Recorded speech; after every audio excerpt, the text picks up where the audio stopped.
मी अमोल प्रकाश निकम, सातारा तालुका संपर्क प्रमुख, प्रहार अपंग क्रांती आंदोलन, सातारा जिल्हा।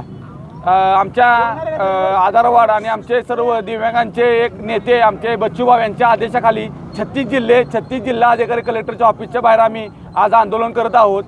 आमच्या दिव्यांगांच्या प्रमुख मागण्या आहेत की एक समान पेन्शन सर्वांना मिळावे। फडणवीस सरकारनं आम्हाला फसवलंय, एकाला 1500 तर एकाला 2500, एकाला गुलाबजाम तर एकाला लाडू, असं आम्हाला फसवून दिव्यांगांना फसवणूक केली। आणि दिव्यांगांचा जो वर्षाचा निधी असतो 30 लाख रुपये, तो आमदार फंडातून 30 लाख रुपये खर्च करत असतो। तो आमदार कुठलाही आपल्या सातारा जिल्ह्यातला असून तर महाराष्ट्राला कुठला जिल्ह्यातला असून दे, कुठलाही आमदार फंड स्वतःचा खर्च करत नाही दिव्यांगांसाठी। ते आमची प्रमुख मागणी आहे। आमची पेन्शन वेळोवेळी मिळावी आणि जे काही बाकीच्या आपल्या प्रत्येक जिल्हा कलेक्टर ऑफिसच्या सरकारी ऑफिसमध्ये रॅम्प नाही, कुठं कलेक्टर ऑफिसमध्ये गेल्यानंतर आम्हाला योग्य वेळी आमचा योग्य शासन दरबार होत नाही, जनता दरबार भरला जात नाही। महिन्या वेळे प्रत्येक दिव्यांगांचा जनता दरबार भरला पाहिजे।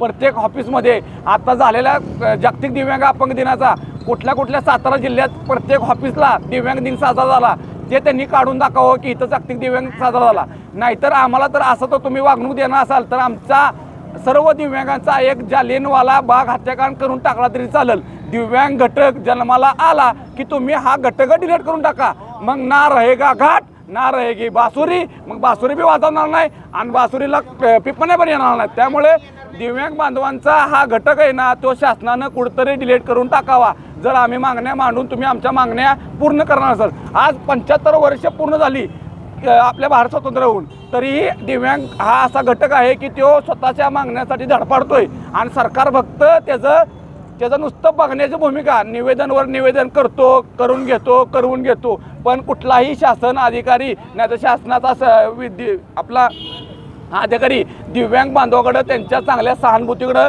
बघत नाही। आज तुम्ही सांगा, फक्त स्टेटस पुरतं आणि व्हॉट्सअप पुरतं त्या पेपर पुरतं की सहानुभूती नव्हे, दिव्यांगांना विश्वास पाहिजे, हे फक्त सरकारी अधिकारी त्यांच्या पुरते त्यांच्या ठेवतात ना, नंतर दिव्यांगांना त्यांची हेळसाळणी केल्याशिवाय राहत नाहीत।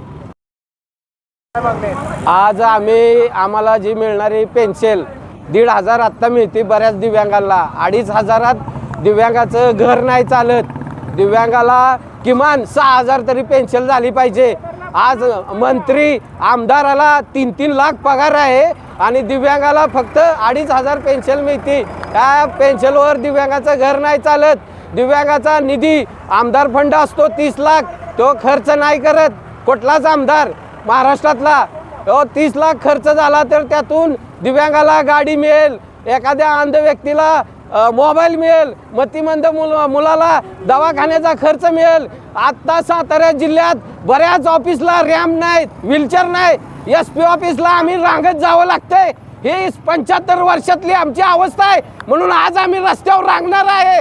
आमच्यावर गुन्हे दाखल करतात, आम्ही आंदोलन केलं तर असे आमचे साताऱ्याचे पोलीस आहेत। काय करायचं, आम्ही रागायचं का मरायचं? ह्या सरकारला कवा आमची जाग झोपलेल्या सरकारला कधी जाग येणार? ह्या आमच्या मागण्या आहेत, मागण्या पूर्ण करा आणि त्या खुर्च्या खाली करा। एकच दिवस